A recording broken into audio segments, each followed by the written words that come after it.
देश के प्रधानमंत्री को ये अग्निपथ की अग्निवीर की पॉलिसी को वापस लेना पड़ेगा।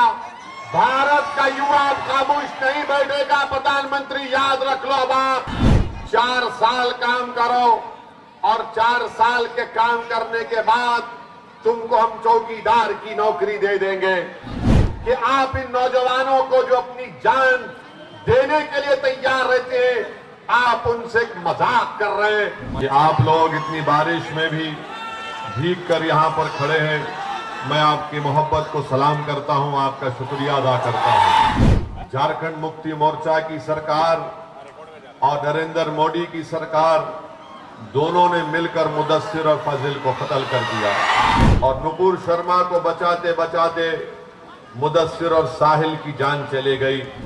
और भाजपा और हेमंत सोरेन की सरकार से मुतालबा करता हूं कि वो इन परिवार से माफी मांगे और इन तमाम पुलिस के अहदेदार हो या जिस किसी ने भी मुदस्सिर और साहिल को गोली मारी, उनको फौरन गिरफ्तार करने की जरूरत है।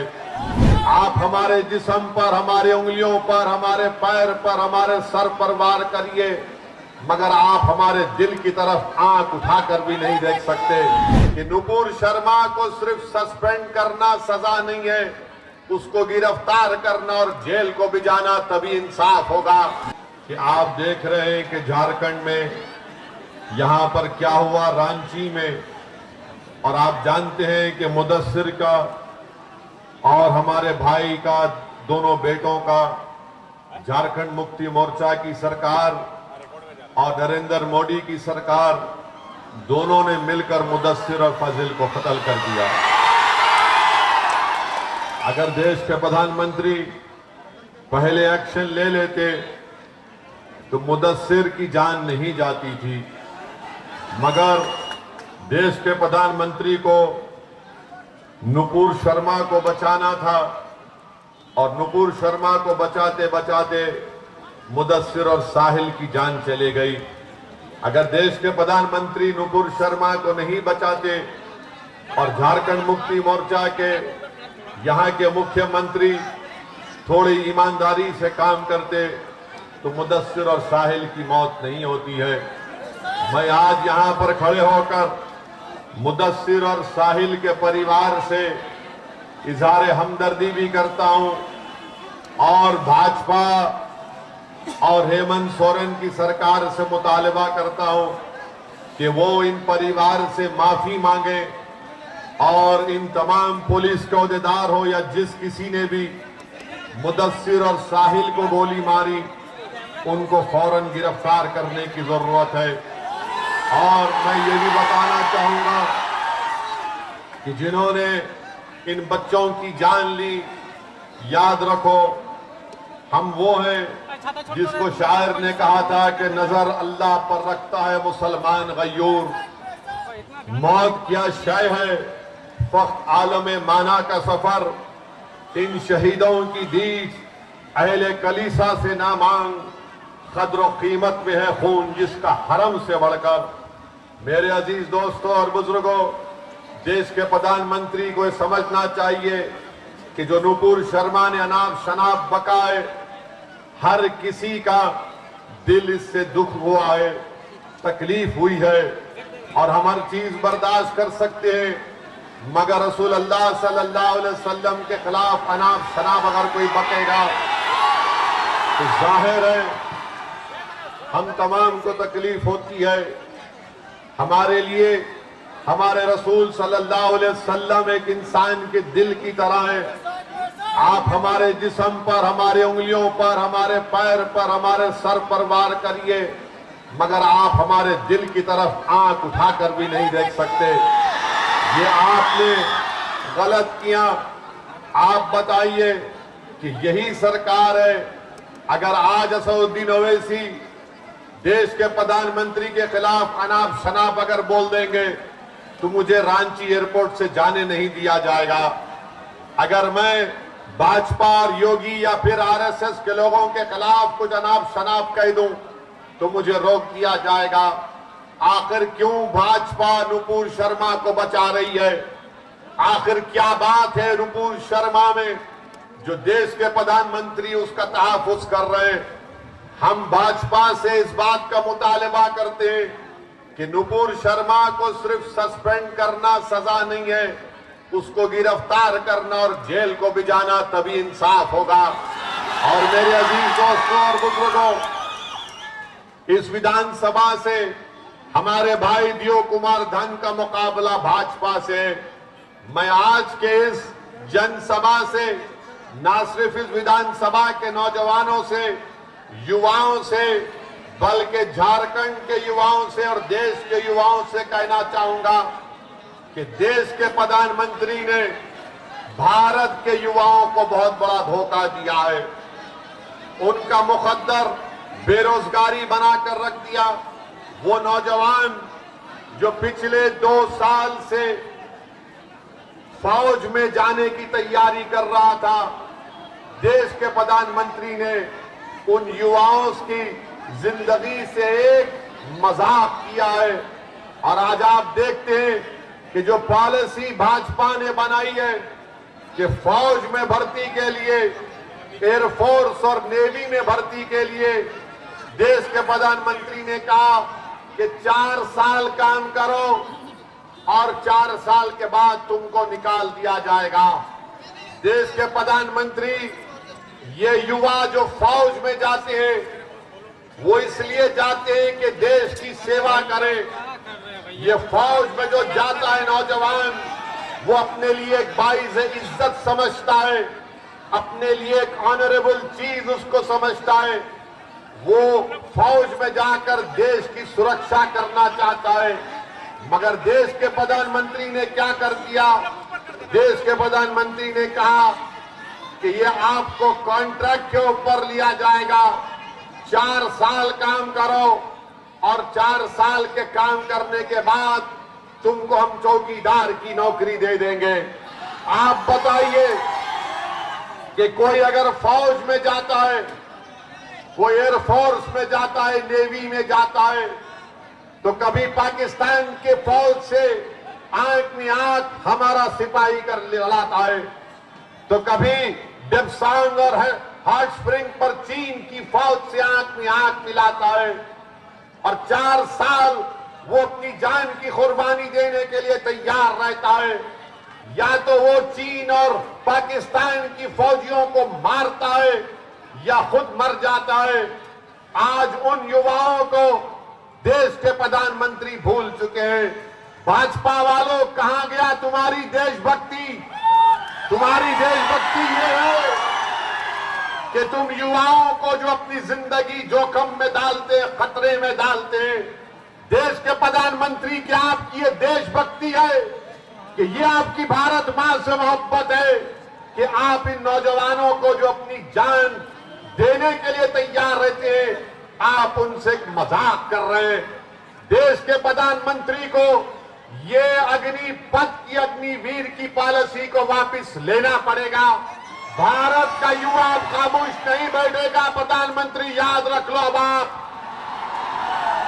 अब आप दिल फरेब झूठे वादे नहीं कर सकते। आप बताइए कि एक नौजवान 2 साल से तैयारी कर रहा है और अचानक भाजपा की सरकार कहती है कि सिर्फ 4 साल काम करेंगे, 22,000 तनख्वाह महाना मिलेगी और चौथे साल में 28,000 मिलेगा और जब 4 साल के बाद उसको 11 लाख रुपए दे देंगे। देश के प्रधानमंत्री, आपको किसने अख्तियार दिया?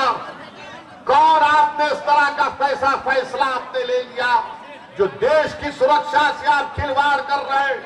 देश के प्रधानमंत्री, सुनो, चीन की फौज भारत की जमीन पर बैठी हुई है। पाकिस्तान से आतंकवादी आज भी हमारे देश में आते हैं। 1 लाख वैकेंसी है, 1 लाख फौजियों की जरूरत है भारत को, और देश के प्रधानमंत्री कह रहे हैं कि 45,000 को हम नौकरी देंगे, 4 साल के बाद उनको निकाल देंगे, 25% को दोबारा फौज में लिया जाएगा। उस फौजी को ना डियरनेस अलाउंस मिलेगा, ना ग्रेचुइटी मिलेगा, न मेडिकल इंश्योरेंस मिलेगा। देश के प्रधानमंत्री, आप इन युवाओं को जो चीन और पाकिस्तान की फौज से आंख में आंख मिला रहे, क्या आप इस तरह से इनका बर्ताव करेंगे? क्या इनकी कुर्बानी को आप रायगा जाने देंगे? मैं भारत के युवाओं से अपील कर रहा हूं कि तुमको असदुद्दीन ओवैसी से मोहब्बत नहीं होगी, मगर मुझे देश से मोहब्बत है, मुझे देश की सुरक्षा से मोहब्बत है। मैं नहीं चाहता कि चीन और पाकिस्तान भारत के लिए खतरा है। मैं मानता हूं हमको अपने सिपाहियों को मजबूत करना है, मगर देश के प्रधानमंत्री एक फार्मूला निकाल दिए, 4 साल काम करो और फिर एक गाजर की पुंगी उन नौजवानों को उनके हवाले करके कह रहे हैं देश के प्रधानमंत्री कि जब आप 4 साल मुकम्मल कर लेंगे तो आपको सेंट्रल पैरामिलिट्री फोर्स में, सीआरपीएफ में, बीएसएफ में, सीआईएसएफ में, आईटीबीपी में दिया जाएगा।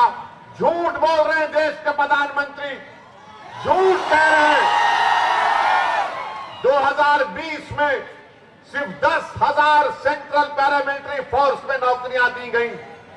अगर 10% होगा तो 1000 को नौकरी मिलेगी। देश के प्रधानमंत्री, झूठ बोलना बंद करो, देश की सुरक्षा करो। ये आपने जो पॉलिसी का ऐलान किया, इसको वापस लो। आप फौज में कोई जाता है तो देश की सेवा करने के लिए जाता है। और मैं इन तमाम हमारे प्रदेशों की सरकारों से कहना चाह रहा हूं, पहले रिक्रूटमेंट होता था प्रदेश की बुनियाद पर, इस स्टेट में इतने फौजी जाएंगे। आज भारत के प्रधानमंत्री पूरे ऑल इंडिया लेवल पर रिक्रूटमेंट करेंगे। अरे ये इससे फौज में इम्बैलेंस पैदा हो जाएगा, हमारी लोकतंत्र को खुदा ना खास्ता कहीं खतरा मुस्तकबिल में ना पैदा हो जाए। चीन से खतरा, पाकिस्तान से खतरा, भारत का तराफ में घेरा हुआ है, मगर देश के प्रधानमंत्री पैसे बचा रहे, पैसे बचा रहे। लानत है तुम्हारी इस पॉलिसी पर देश के प्रधानमंत्री। तुम देश की सुरक्षा को नहीं देख रहे हो, तुम पैसे बचाने का काम कर रहे हो।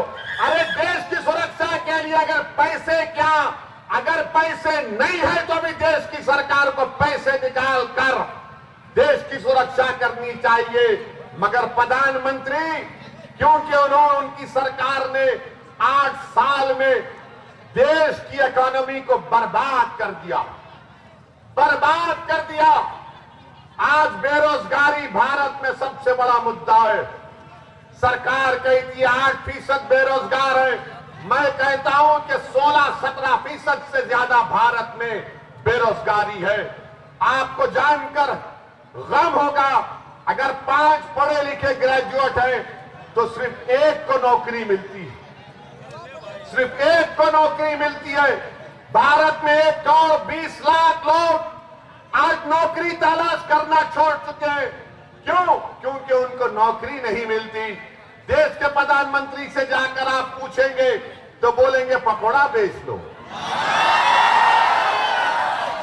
2015 में मोदी ने कहा था कि मैं 2022 में 10 करोड़ नौकरियां दूंगा।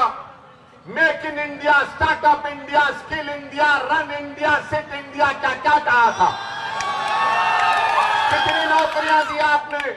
आज देश के प्रधानमंत्री कह रहे कि 2024 तक भाजपा 10 लाख नौकरियां देंगी। अरे देश के प्रधानमंत्री, क्यों झूठ बोल रहे हैं आप? क्यों झूठ बोल रहे हैं? क्या फरवरी 2022 में पार्लियामेंट के क्वेश्चन में ministry of personal Jitendra Singh ने जवाब दिया था? कितनी नौकरियां आपने दी? आपने जवाब में कहा था 8 लाख वैकेंसी है, और आपने 8 साल में सिर्फ 70,000 नौकरियां गवर्नमेंट ऑफ इंडिया में दी। आप बताइए 2 साल में 10 लाख नौकरियां कहां से देंगे?